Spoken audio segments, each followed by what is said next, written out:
Assalamualaikum warahmatullahi wabarakatuh.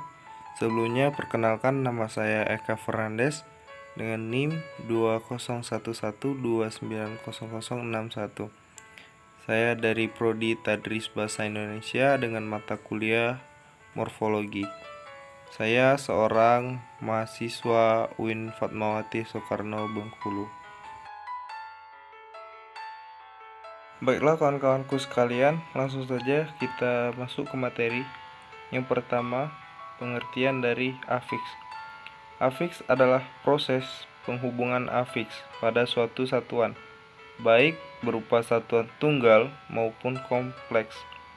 Untuk membentuk kata, afiks adalah salah satu dari 3 proses morfologi yang terdiri dari afiksasi, reduplikasi, dan proses pemajemukan. Lanjut mengenai ciri-ciri afiksasi. Kata berimbuhan ialah bahwa kata-kata ini terdiri atas lebih dari satu morfem, polimorfemis, dan salah satu atau lebih morfemnya berupa afiks. Kata berimbuhan ialah bahwa kata-kata ini mempunyai makna gramatikal atau makna gramatis. Kata berimbuhan ialah bahwa dalam proses terjadinya kata-kata itu terjadi pula perubahan kelas kata dari bentuk dasarnya. Masuk ke materi kedua, yaitu prefiks. Pembentukan dengan menambahkan afiks atau imbuhan di depan bentuk dasarnya, atau juga proses pembentukan kata-kata yang dilakukan dengan cara membutuhkan atau menambahkan ataupun menempelkan afiks di depan bentuk dasarnya.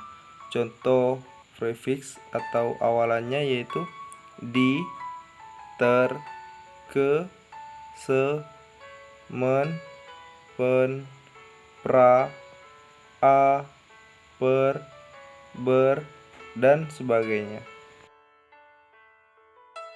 Yang ketiga yaitu sufiks.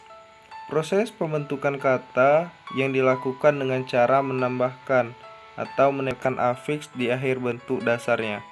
Maka afiks tersebut disebut sufiks atau akhiran. Bahasa Indonesia hanya melakukan penyesuaian pelafalan dan penulisan yang dianggap perlu. Contohnya yaitu an, kan, dan i. Yang keempat yakni konfiks, yang sering juga disebut ambisik atau sirkufiks, adalah imbuhan di awal dan belakang sebuah bentuk dasar.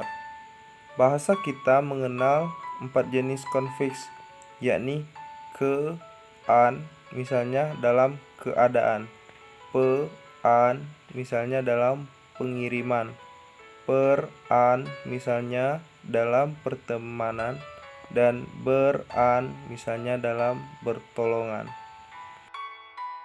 Lanjut, konfiks disebut juga simulfiks karena konfiks itu merupakan gabungan afiks yang secara simultan mendukung makna tertentu.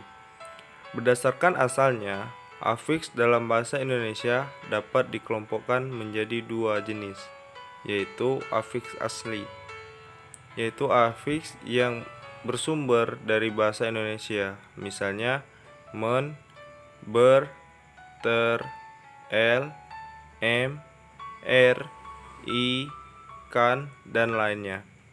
Adapun afiks yang kedua yaitu afiks serapan, yaitu afiks yang bersumber dari bahasa asing ataupun bahasa daerah, misalnya man, wan, isme, isasi, dan lain sebagainya. Baik, kita lanjut yang kelima, yaitu infleksi. Adalah proses pembentukan kata baru dengan menambahkan imbuhan suatu kata yang tidak mengubah kelas kata tersebut. Contohnya yaitu misalkan kata buah dan buah-buahan. Buah adalah kata benda tunggal, sedangkan buah-buahan adalah kata jamak. Baik kawan-kawan, kita lanjut ke bagian yang terakhir yaitu derivasi. Derivasi adalah proses imbuhan terhadap suatu suku kata yang berkaitan mengubah kelas kata tersebut. Misalnya, imbuhan pada kata siang menjadi singer.